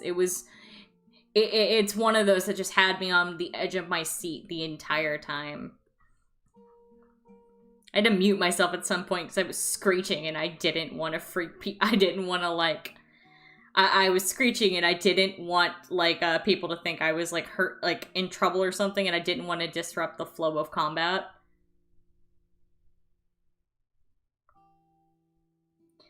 I don't know. I know that his next campaign, I think he's posting to Dungeon Masters Guild, and when he does, I will let you guys know, because the campaign that he's testing on us has a really cool concept.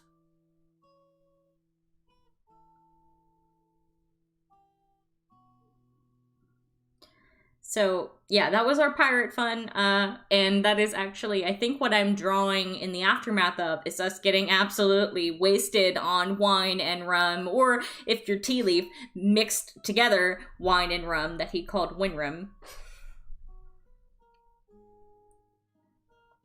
God, that was such a good fight. I genuinely wish I had it recorded, because I just cannot do that fight justice. It was so good.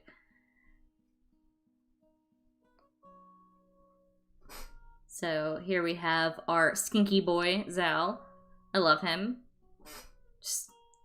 I'll have to, in the description, once this is over, if you're watching this from the future, I'll also have links to both Zell and Kano's players' Instagrams, because they're both very talented artists, but I don't think I'm giving their characters justice.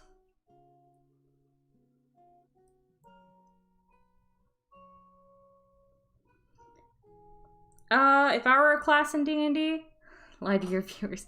Nia will finish this campaign as healthy, as a healthy and well-adjusted person. Lie to my viewers, Nia. To your viewers, Nia will finish this campaign as a healthy, well-adjusted person who's proud of all of her achievements. Let's let her live first.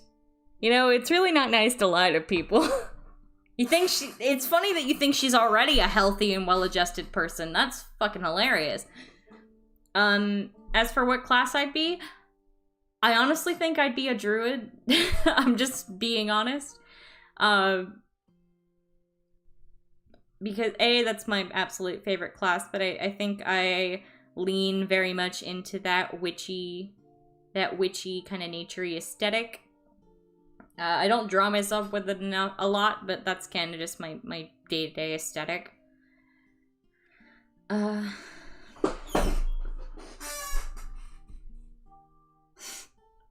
You guys are terrible. So that was our pirate time, and then we had a little bit of downtime. We had like a day of downtime after some pirate shenanigans to prepare for the blood moon, because we've known that was gonna happen since we visited the wise woman of Chult, which was fun. That was when I found out my freaking psychotic ex-husband was in Chult, and he was going to appear on the blood moon. I found out when the blood moon was. It was 5 days from that, from the day I got the prophecy. Well, the blood moon is upon us, and God, was it fucked up. I actually believe I drew the island. So basically what happened was when the blood moon rose, the sky, of course, was red, the moon was red, the sea looked like blood, you know, just real... Ben did an amazing job with putting this together. And an island freaking rose out of the ocean. And I did like a little lineless piece to kind of capture what was in my head. Yes, it is a new canvas, and I think I'm going to keep it there just to make all of you worry. Don't worry, I'll save in a minute, guys, I promise. This freaking island rose out of the ocean, and, oh god. We saw this big flash of red light at the top, and this figure came from the docks that were, like, on the side of it and started rowing towards us. It's a fucking Marinoloth, of course, because why the hell not? If you don't know Yugoloths, they're pretty freaking cool. Marinoloths are my favorite. They are basically the ferrymen of the River Styx. I was also the only person who could speak to it because I am the only person in the party who speaks Abyssal. Thank you guys. I'm not very keen with lineless pieces, and I'm really not great with landscapes, but I tried for that one.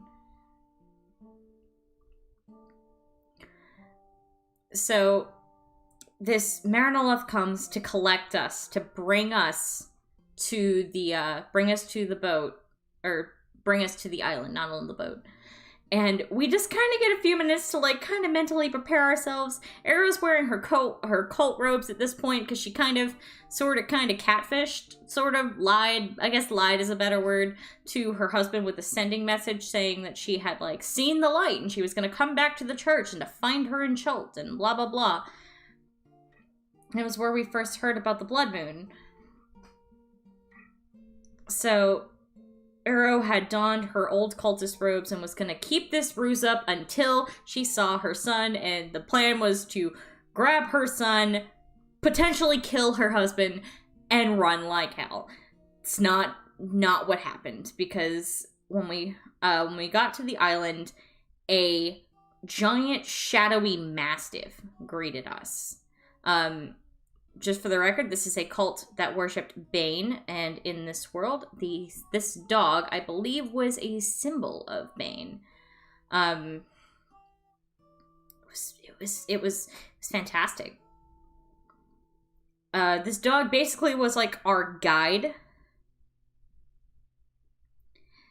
The blood moon is at least in this world, the blood moon is the period in time in which the veil between the way between the abyss and all other planes is at its thinnest, and demons can more easily slip through, but they normally don't do much on this they don't normally do much on this plane. they normally attack the higher celestial planes. But basically, her ex-husband was using the power to make, of the blood moon to make the teleportation and ultimately, seizure of his wife, the reclaiming of his wife easier, kind of got complicated. So we're on this boat, we get, like, greeted by a big shadowy mastiff, which is just a big ass dog, and it starts leading us up to the plateau where we saw the big flash of light. And on this plateau, who do we see? None other than Arrow's ex-husband, Khazar, Arrow's son, Aramis, both of them are tieflings, and crap ton of cult members, and this weird old dude who ended up, I'll tell you what he ended up being in a minute. This weird old dude and some mesoloths, which are these weird bug things with, like, 4 arms, and they're weird looking. And God, I love Yugoloths. They're such a cool and underused race of monsters, or class of monsters, species. They're really cool. They have all of the contracty shit that devils have, but none of the nothing holds them to their contracts. They are mercenaries that can turn around to take your money and stab you. They're pretty cool. I'd recommend watching Rune Smith's video on them if you don't know much about them. He did a pretty good job covering them. So Arrow kind of does all the talking here, mostly because, you know, she's trying to keep up this ruse. She approaches, and, you know, Khazar starts his monologue about, like, oh, look who's finally seen the light, and blah, blah, blah, and he puts his hands on Aramis's shoulders and is like, how could you leave your own son behind? And inside, Arrow is fucking sobbing because it's not something she ever wanted to do. She left her son for several reasons, one of them being that she was horrified she wouldn't be able to protect him, and the other one being that she was scared that Khazar would try and hurt him to punish her. She kind of didn't know what he would do if she tried to leave. He was kind of unstable. So Arrow just kind of sits there and takes it, and is just nodding, saying, like, you know, I was wrong, my eyes were clouded.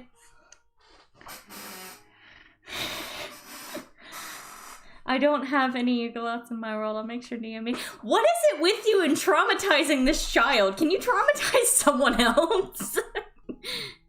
Can you traumatize, I don't know, Auric or Sloane? Can you leave Nia alone, please? She's still trying to comprehend that she saw Sloane put her knee through a man's face. Come on.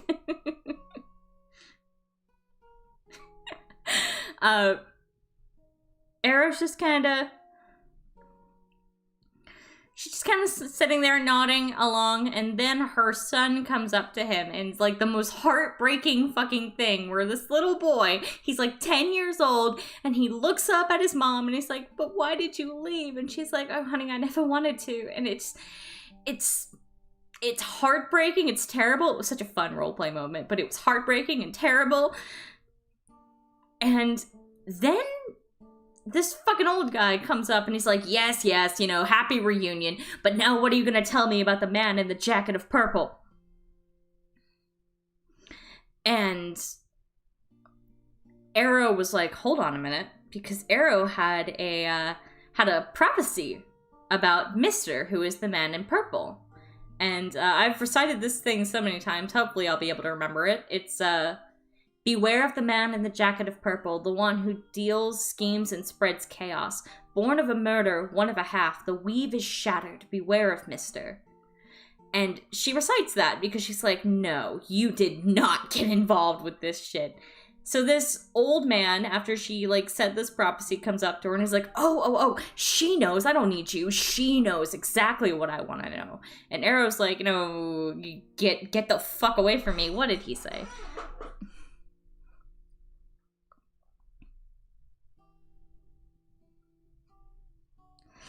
I traumatized the others as well, maybe worse. Yes, please, leave Nia alone. She is a sweet, innocent little child. Oh, she's a sweet little child, leave her alone. Creepy old dude comes up to Arrow and he's like, oh, you know, see, she knows, I don't need you, she knows. And Arrow's like, you know, get the fuck away from me, man, I don't know who you are, and I don't want to tell you jack shit. And basically Mister shows up. And this is, by this point, Arrow has kind of positioned herself in between Khazar and Aramis, because her plan is like to grab hold of Aramis's shoulder, like hand, and run like fuck with him while the others can start bombarding the whatchamacallit, the battlefield with spells, and I'll like bring in some animals. Mister kind of walks up to me and he lets me know, oh, that's not your son. And I freak out because I'm like, no, you are not going to do this. You are not going to do this to her. Yes, he absolutely did this to her. Arrow looks at that little boy, who's holding a little stuffed squirrel, by the way. And she freaks out. She ends up turning to Khazar and just yelling, like, where is our son? How dare you? How dare you bring a fake boy like this just to guilt trip me? And blah, da, blah, da, blah, just going fucking off at this guy. And he just kind of goes forward. My DM asks me what my AC was. Rolled an attack, and Khazar ends up backhanding Arrow, and that starts combat. Then the not son, Aramis, turns into a fucking doppelganger. The Mezzaloths go out. There was a lot of shit on this battlefield. The creepy old dude turned out to be an Arcanoloth. Fuck that. really cool monster, but fuck that. And combat ensues. Arrow's pissed. She ends up summoning her big tiger. I have a saber-toothed tiger named Shere Khan. Because The Jungle Book is one of my favorite Disney movies. And, combat happens. Tea Leaf is running around the battlefield, running away from a Mezzaloth while taking pot shots. Kano is, fighting cultists. Beck is fighting Mezzaloths. So is Zell, actually. Zell brought forth his, like, ghosty skanks to fight some Mezzaloths, and it just got ugly real fast. I'm kind of going head-to-head with Khazar because Arrow's out for blood at this point. She's pretty fucking pissed. And Shere Khan's like eating his back while like biting onto his back while Arrow's like trying to avoid attacks. The Arcanoloth double crosses Khazar, throws a fireball, and then summons a fucking Nikoloth, which is just a giant green backward hooved monster of death, I think is the best way to describe it. They're terrible. And he just starts slaughtering people, and Khazar at this point has realized, oh shit, I'm losing, and this Arcanoloth is intent on dragging me into the Nine Hells. So, because I was talking about Mister, and it wants to know about Mister. So, seeing that this Nikoloth has currently been ordered to grab me and drag me into this portal to the Nine Hells, Khazar looks at me mid-battle and is like, come with me, I can save you, this can all be worked out, and I'm just like, no, fuck you, I'm not doing that. So he banishes me. We described it as like 1 minute I'm on this battlefield, and the next minute I'm like in a really posh sitting room, and Arrow's freaking pissed, because she's like, oh no, you fucking didn't. I'm going to kill you. We broke his concentration and got me out of the demiplane that I was stashed in, and then I turned into a giant eagle. First time I got to turn into something that could fly, grabbed Khazar and dragged him out of the mosh pit, because, quite frankly, Arrow this entire time has been torn between wanting to kill this man and turn him into the police.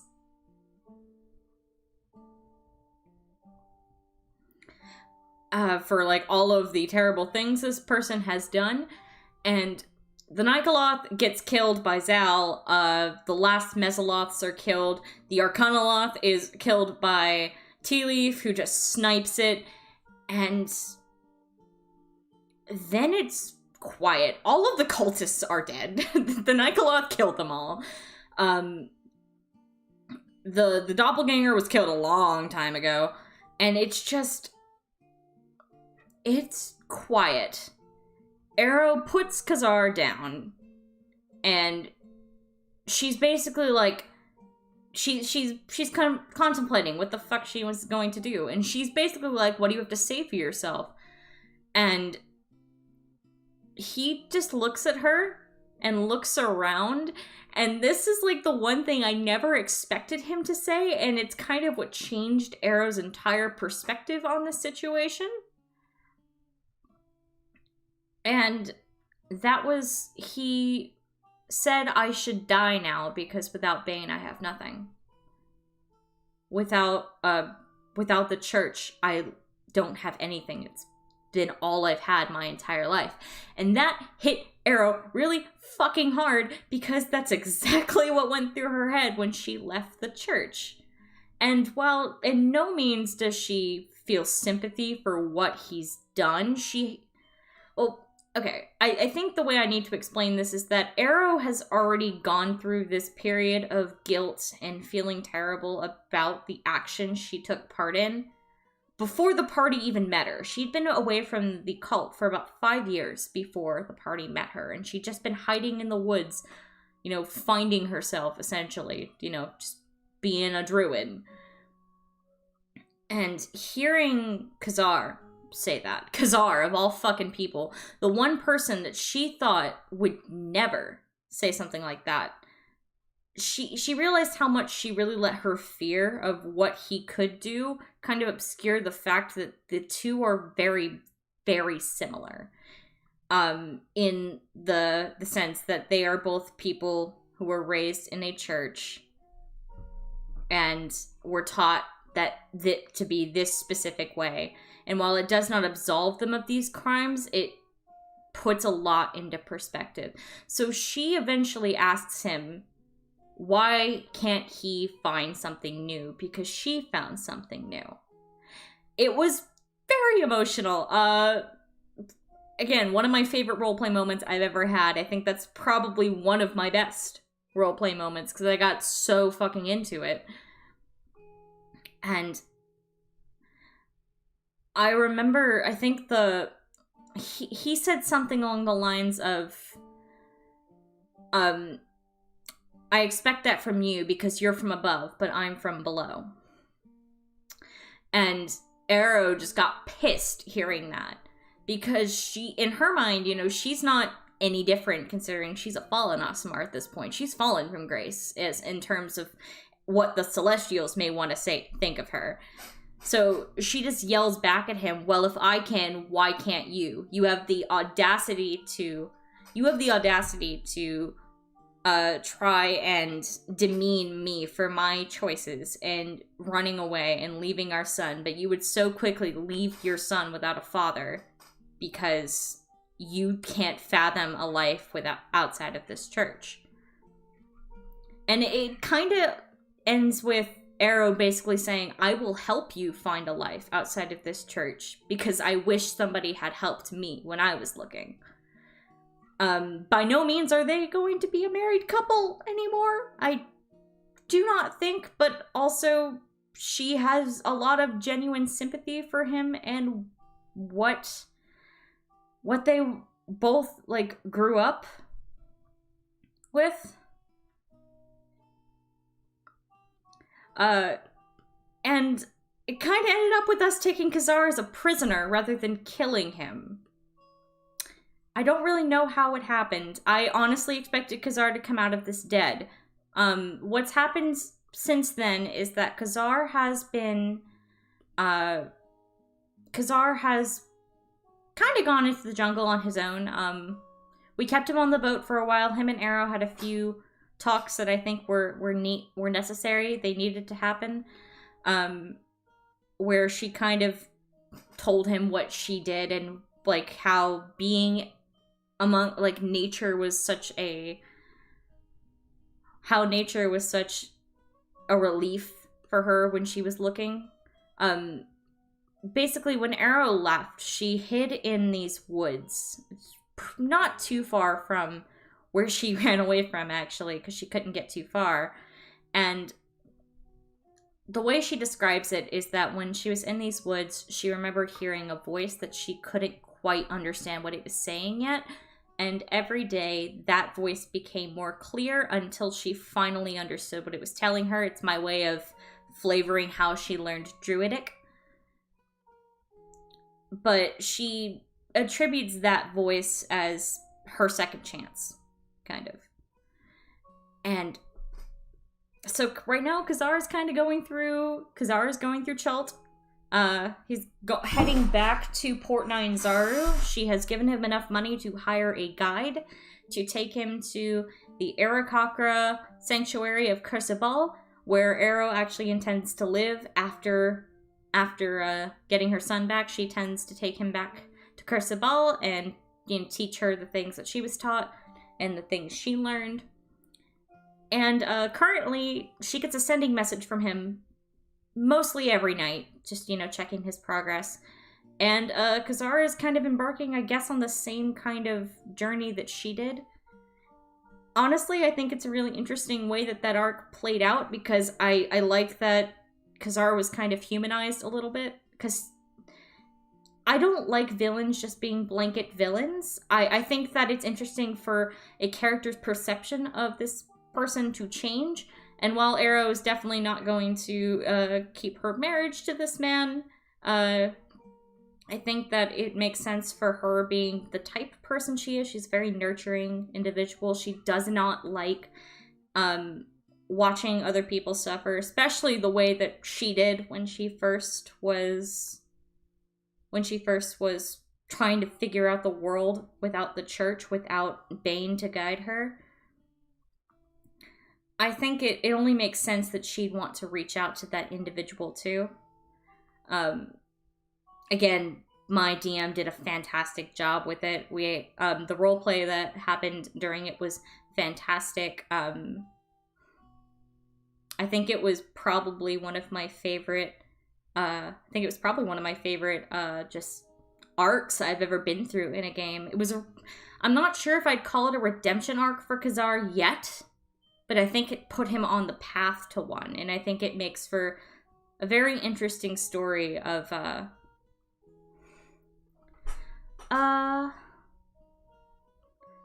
Oh, we got a super chat. Sorry. Compulsive liar for $10. I'm going to go, but everyone, you're all amazing and wonderful. You are all amazing and wonderful tonight. Thank you. Thank you so much for the super chat. You have a lovely night. Thank you for coming. Gotta draw a little peach for Zuri. Zuri's favorite food is peaches. And so it was just a very interesting way to kind of, I guess, rehumanize Khazar, because him and Arrow were very similar in how they were brought up. In fact, I think Khazar probably had a much more severe conditioning than Arrow did, because Arrow was, an Aasimar born into a cult and had that kind of attention on her, but Khazar was the son of the High Priest, so he had that put on him. He was destined to become the High Priest of that church from birth. He didn't have a choice. So I think that there's a lot that the two can understand about each other from that. And once again, I'm just kind of reiterating, they are not going to stay married. I think Arrow still has her wedding ring, but she's probably she's planning on giving it back to him when he's in a more stable place to give to someone else, because she just doesn't think she should be the one married to him. But the plan is for them all three of them, Sunin to return to Crucible and figure this whole life situation out. It's kind of still in motion. Like I said, I get a sending message from him every night since. Not sorry, peaches are delicious. Just keeping his progress on how far he's trekked through the jungle. He has quite a ways to go before he's going to reach Port Nine Zaru. And Arrow is a warrior, so she was like, please make sure you contact me. Keep sending prepared. So now we have to draw the angry bird, Presley. Presley's lovely. He's been the center of some really fun familiar shenanigans. The poor boy, I think, got bitch slapped out of existence at one point, though. It's pretty sad. I think out of all our familiars, he's the one that's gotten poofed off the most. But he's freaking hilarious. He had some parrot friends to mess around with on the ship. It was pretty fun. Alright. Let's just get his wings. He's getting all his feathers in a ruffle. And that's our party. God, I love this party. Like I said, we're about to hit our 1 year in November. I think on November 15th? Is it the 15th? I don't remember. I think either the 13th or the 20th. The 13th or the 20th, I think, is going to be our anniversary. The zoo is only just beginning, alright? The zoo does not even count I think, over 10 animal summons I have between challenge rating 1 and 1/4 and challenge rating 2. So I think this is where we're gonna call it tonight. How long have we been going? About 2 hours. Seems pretty decent. I just want to again give a very quick thank you to everybody who super chatted. That was very sweet. Really, it does support the channel a lot. So thank you. We're going to have another video next week. I'm trying to stay consistent with 1 video every week to get the algorithm to like me again. So also every time you guys interact here in the chat, in my comments, that also helps. So thank you everybody who's continued to interact with this channel and kept coming by. Really, it means a lot to me, so thank you. Oh, I'm so sorry, Aiden. I will probably be going live again next week. Probably not this weekend. I believe I'm going to be away for the weekend, watching my niece. But, yeah. I think this is going to be... God damn it, Pancake. Pancake for $2. Gotta get one more before we end. Pancake. Completely threw me off my outro. Thank you. Yes, feed the algorithm. So, once again, thank you so much everybody who came by. I'll see you guys next week. I'll probably be streaming on here again next week. Probably telling stories from either I'll be talking about whatever shit Nova puts us through next tomorrow night. Remember, Scales Above tomorrow night at 9:30 p.m. EST. Or I'll be talking about my boyfriend's game, which is on Monday, or just drawing whatever the hell I want. I did say I wanted to draw a monk, and it looks like it'll be a Triton monk. So, yeah. You all have a lovely day, be safe, all that. And, yeah, goodbye.